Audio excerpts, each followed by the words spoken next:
Bonjour à tous, c'est Jean-Luc Haut sur sa chaîne YouTube. Aujourd'hui, nous allons parler des avalanches. Et oui, il y a plus de 600 communes concernées par les avalanches et plusieurs dizaines de morts par an.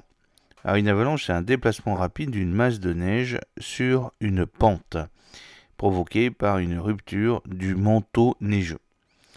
Alors, il existe plusieurs types d'avalanches. Tout d'abord, les avalanches en aérosol. Elles sont constituées d'un nuage formé d'air et de neige qui dévale la pente à des vitesses pouvant atteindre 110 mètres par seconde, c'est-à-dire 400 km/h. Les ondes de pression très destructrices se développent à l'avant de ces avalanches, similaires au souffle des explosions.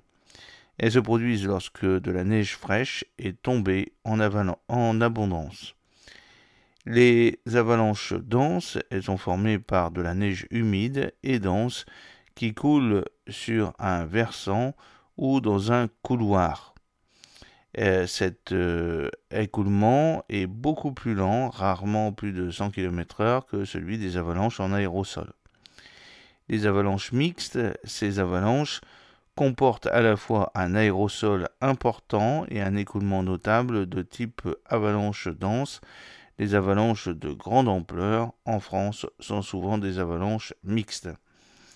Le risque d'avalanche est envisagé par le DDRM et le DICRIM, mais plus particulièrement par le volet avalanche du PPRN, dont les dispositions sont reprises dans le PLU.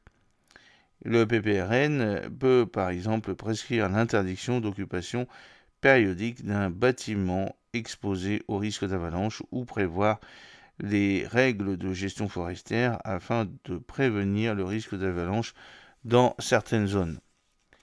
Alors maintenant, voyons les causes principales de ces avalanches. C'est la faible cohésion, tout d'abord, du manteau neigeux, puisqu'en fait compte, il y a des couches qui sont hétérogènes. Des fortes chutes de neige en un temps court peuvent aussi apporter ces avalanches. L'élévation rapide de la température du manteau neigeux, l'augmentation de la proportion en eau liquide et donc de la densité et du poids. Les signes précurseurs, c'est les conditions météo particulières, fortes chutes de neige, redoux, pluie. Observation pour les trois types d'avalanches cités ci-avant, le manteau neigeux peut se rompre de différentes manières. Il existe deux types de ruptures, le départ en plaque et le départ ponctuel. Ce dernier arrive en cas de faible cohésion du manteau neigeux. Les risques d'aggravation, c'est la perturbation par un skieur d'un manteau neigeux instable, la faible rugosité des sols sous-jacents, le faible couvert végétal, pas d'effet de retenue, la création de plaques de vent, couches de neige compactes et cassantes. La présence de la forêt dans la zone d'accumulation stabilise le manteau neigeux. Les arbres agissent en retenant mécaniquement la neige sur le versant, mais il faut que la forêt soit dense et les troncs suffisamment gros. Le départ en plaque est provoqué par une cassure linéaire qui limite la zone de départ. Si la cohésion du manteau neigeux est faible, le départ est souvent ponctuel et le manteau neigeux se rompt à partir d'un point unique. Afin de déterminer les périodes où le risque est fort, il faut avoir une bonne connaissance des conditions météo. Avoir une bonne connaissance du manteau neigeux grâce au profil stratigraphique et sont établis en mesurant des épaisseurs et des résistances de chacune des couches du manteau neigeux. Ces observations permettent de connaître la qualité globale du manteau et d'éventuellement choisir de déclencher une avalanche artificielle de manière préventive. Des cartes de localisation des phénomènes avangeleux, c'est-à-dire les CLPA à caractère strictement informatif, ont été réalisées par le CEMAGREF. Alors, au niveau prévention, afin de prévenir le risque d'avalanche, il convient de mettre en place une politique de déclenchement préventif, les PIDA, les plans d'intervention pour le déclenchement des avalanches. Limiter la probabilité des départs, reboisement, ouvrage de génie civil par neige afin de stabiliser le manteau neigeux.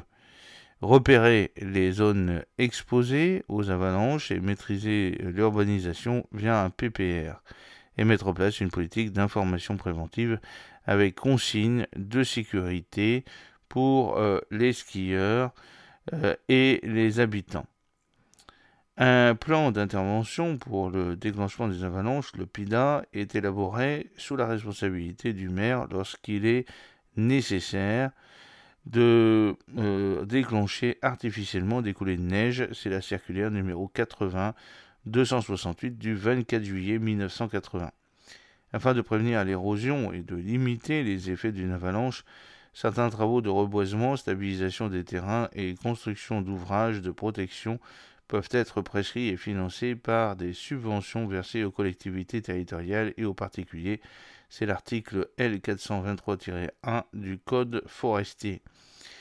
La prévention passe essentiellement par la maîtrise de l'urbanisation dans les zones exposées.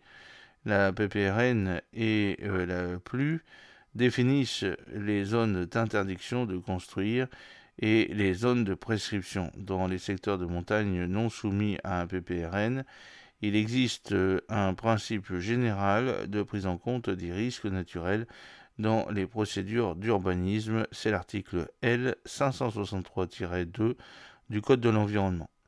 Au titre de ses pouvoirs de police générale, le maire est chargé de prendre toutes les mesures de prévention nécessaires. L'article L2212-2-5 du Code général de collectivité territoriale. Afin de mettre en place des actions pour contrôler le déroulement et les conséquences de l'aléa, il convient de mettre en place des dispositifs d'arrêt et de déviation des avalanches. Ces obstacles sont destinés à stopper l'avalanche en fin de course et il s'agit le plus souvent de remblais par la trajectoire de l'avalanche et contre lesquels elle vient buter. Le but est de détourner l'avalanche des zones vulnérables. Dans certains cas, les ouvrages sont destinés à scinder les avalanches à l'amont des zones à protéger. Inciter à l'utilisation des protections individuelles telles que l'appareil de recherche de victimes d'avalanche, l'ARVA. C'est un émetteur-récepteur qui permet de repérer plus facilement une personne ensevelie sous une avalanche. Il doit être utilisé avec une sonde pour localiser précisément la victime et une pelle pour la dégager. Ensemble, ils composent l'équipement de sécurité indispensable à toute sortie hors piste. Tester le PCS et les mesures d'évacuation, notamment dans certains sites spécifiques. Les habitants peuvent par exemple être consignés dans les parties les moins exposées des constructions. L'expropriation pour cause d'utilité publique ou l'acquisition amiable de biens exposés à un risque d'avalanche est possible lorsqu'elle est moins coûteuse que les mesures de sauvegarde et de protection de la population. C'est l'article L561-1 et L561-3 du Code de l'environnement. Voilà, j'espère que cette petite vidéo vous a plu. N'oubliez pas de cliquer sur le pouce pour la promouvoir, de vous abonner si ce n'est pas encore fait et de partager cette vidéo sur vos réseaux sociaux. A très bientôt. Fidèlement, Jean-Luc O.